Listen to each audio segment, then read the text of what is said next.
What is up, YouTube, and welcome to another episode of the Deck of the Day. Today we will be going over our beatdown type deck. Today's beatdown type deck is our Dark Worlds.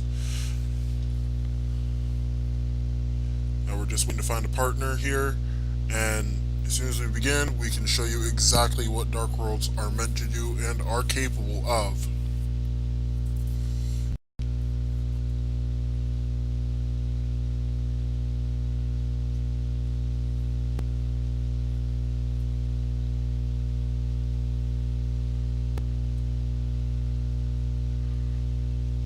We have an excellent starting hand here. The first thing I do is go for a Dark World Dealings. I could discard the Brow, or I could discard the Beige, but I choose Brow for the extra draw. I draw an MST. I then decide to set my MST, activate Archfiend's effect.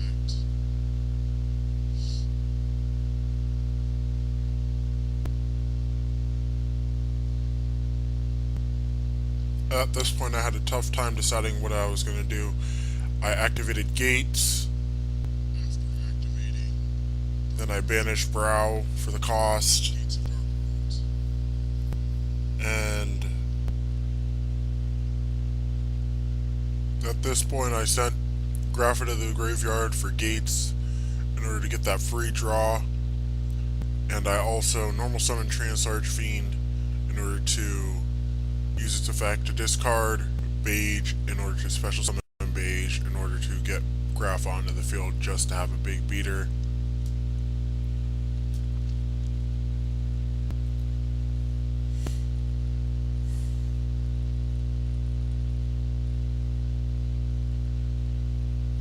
I wanted to put out a strong front, and then I ended my turn.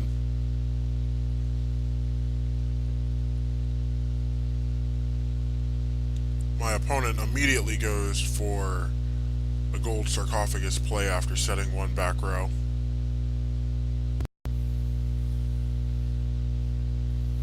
When I saw the gold sarc, I immediately thought he was playing Dragon Rollers, but without the extra deck. That just didn't make sense, but there are strange people out there like that, you know?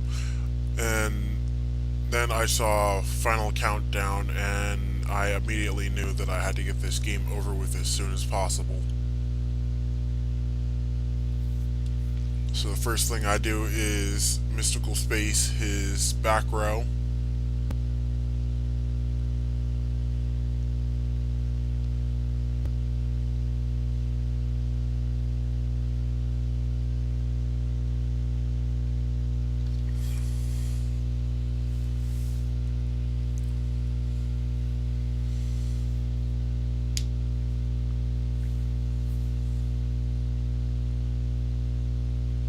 At this point, I'm just trying to figure out what, if any, options that I have at the time. I decide to activate Dark World Dealings to draw, and to special summon Beige.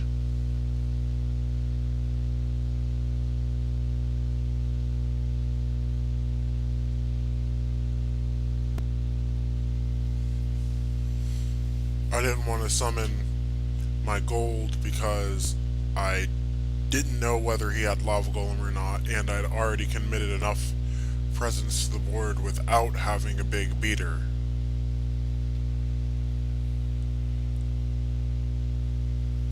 And then I set two back row. Check to see if I have any possible options with my rank 4s.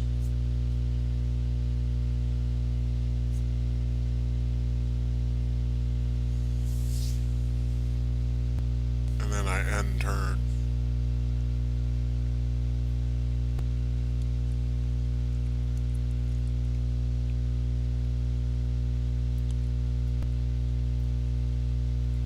I then proceed to activate an Upstart Goblin. I draw into another Gates.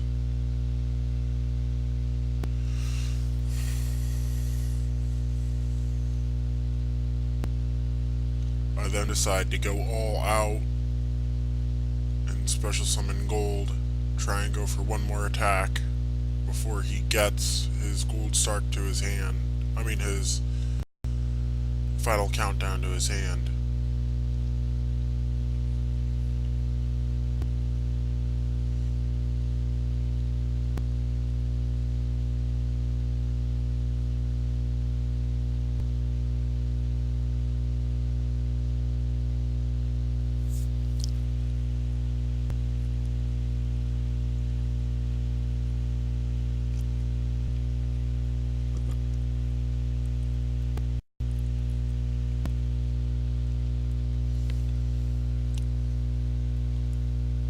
He finally gets his final countdown, which he then activates himself a 1 day of peace. I draw into a mirror force, absolutely useless against a stall deck.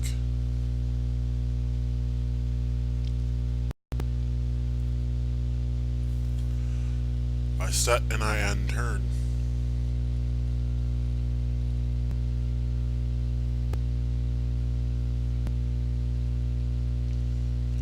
I gain 1,000 life points from his upstart goblin.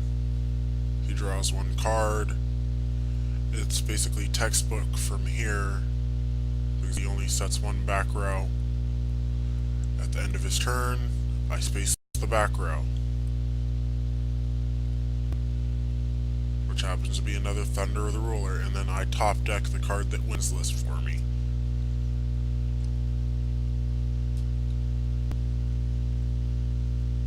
I overlay into a Photon Papilloperative.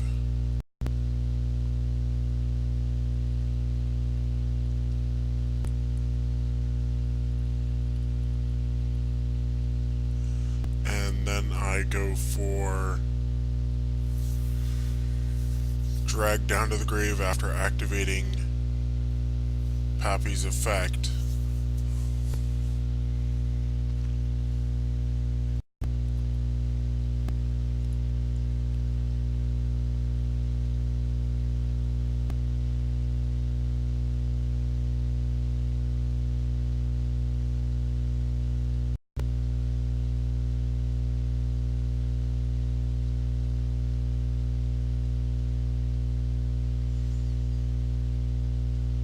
Since he has nothing good to discard from my hand, he just chooses the gates. And then my question is, why didn't he set the other Threatening Roar and Thunder of a Ruler? Because those would have definitely came in handy. This is what won it for me,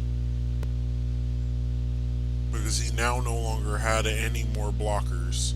And against Dark World, you figure that you would definitely set the extra back row so that they can't do a drag down on you.